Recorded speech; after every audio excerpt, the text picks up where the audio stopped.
好，来，同学，请你看到多选题12题，他说我有4组数据，第一个 A 组数据呢叫做 x1、x2、x3 一直到 xn， 那 B 组呢叫做 x1 的平方、x2 的平方、x3 的平方一直到 xn 的平方，接下来 C 呢叫做 3x1 减1、3x2 减2一直到 3xn 减1，再来猪组的这个数据呢叫做负1/3 x1 加2。负1/3 x2 加2，一直到负1/3 xn 加2。好，现在你看到呢，这4组数据，我们在讨论下面的选项之前呢，请你先来看一下中间这个表格。好，注意哦，只要2组数据之间有线性的关系，什么叫做线性关系？一次函数，一次函数就是线性的关系。所以只要有线性关系，来，我们这边帮你做一点分类。跟数有关的平均数、中位数类似的数字、众数都会受到什么呢？都会受到你线性函数的加减，也就是所谓的平移；乘除，也就是你数据之间的距离的缩放；还有正负，也就是你前面乘的系数是正的还是负的的影响。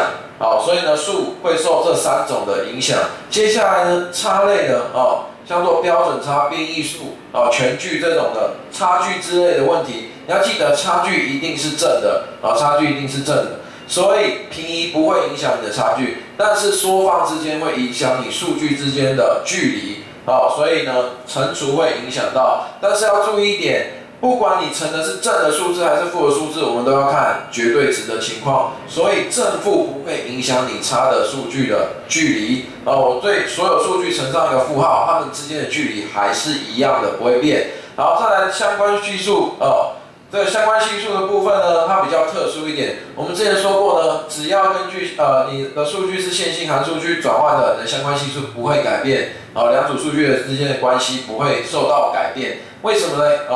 因为你做调整以后呢，它们之间的相关程度并不会有所改变。但是要注意一点非常重要一点，就是呢，正负会影响你的相关程度的趋势怎么讲呢？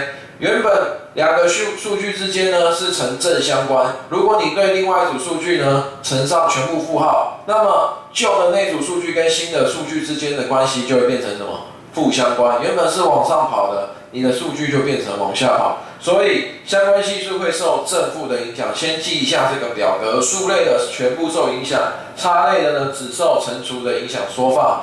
相关系数呢只受正负影响，正负相关的影响。好，接下来我们来看一下选项1。选项1他说呢 ，B 组的标准差会等于 A 组标准差的平方。好，这件事情要注意我们只有在线性的情况才能使用这个表格，所以你发现第一个我们的问题就是说A 组数据跟 B 组数据它是呈现线性的关系，并不是因为它的每一组数据带进去以后都是平方，平方并不是线性，因为它是2次的，所以它是曲线的情况，所以你会发现选项1它是因为非线性的关系，所以我们不能使用这个表格，所以它是叉叉。好，接下来呢，第2个选项呢，他说如果将 A 数据标准化以后呢，也就是我们把所有的数据减掉它的平均数除以标准差的数据值会受到什么影响？如果我对 A 组你除以常数的话，它就是线性的问题嘛，对不对？所以标准差类你会发现标准差只受乘除影响。你把每一组数据呢都除以它的标准差，那你的标准差就会变成标准差除以原本的标准差变成1，所以选项2它是对的。来，接下来请你看到选项3，他说 A、C 呢2组的相关系数叫做 R1，A 组的2组相关系数叫做 R2， 那么 R1 跟 R2 之间差一个负号。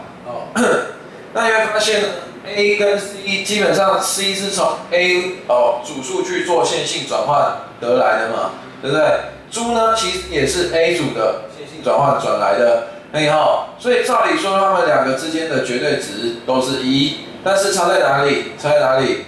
你看到 x 的前面系数它是正的，后面你变换它是负的。我们说过相关系数之间会受正负影响，所以 A 跟 C 之间的相关程度是1，那么 A 跟猪相关程度是负1，所以这2个之间会差一个负号，所以选项3也是对的接下来我们看一下选项4，选项4说呢 ，AC 两组各拿掉一组数据，刚好是两组的平均数哦。μ A 跟μ C， 那剩下的数据相关系数不变。然后大家注意一件事情，如果我们把平均数抽掉以后，你算出来平均数会不会改变？不会。你算出来的标准差会不会改变？也不会。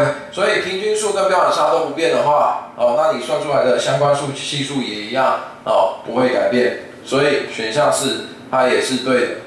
好，再来选项5嘞，选项5它说。猪对于 A 的回归直线叫做 y 等于 ax 加 k， 而 C 对于 A 的回归直线呢叫做 y 等于 bx 加 t。哦，那这两个的斜率，也就是相关系数的部分，哦，应该要相等。然后这边呢，你光看一件事情就好了。哦，我们之间算出来的相关系数，也就是斜率呢，哦，它会是相关系数再乘上什么？再乘上 y 的标准差。x 标准差分之 y 的标准差，那你发现这两个都是正的，那你的相关系数呢？哦，很重要。那我们刚刚已经看到选项3，你发现两个相关系数哦是呈现一个负号的状态，那这两个标准差都是正的数字，所以你的斜率之间光斜率正负就差一个负号，会不会相等？不会。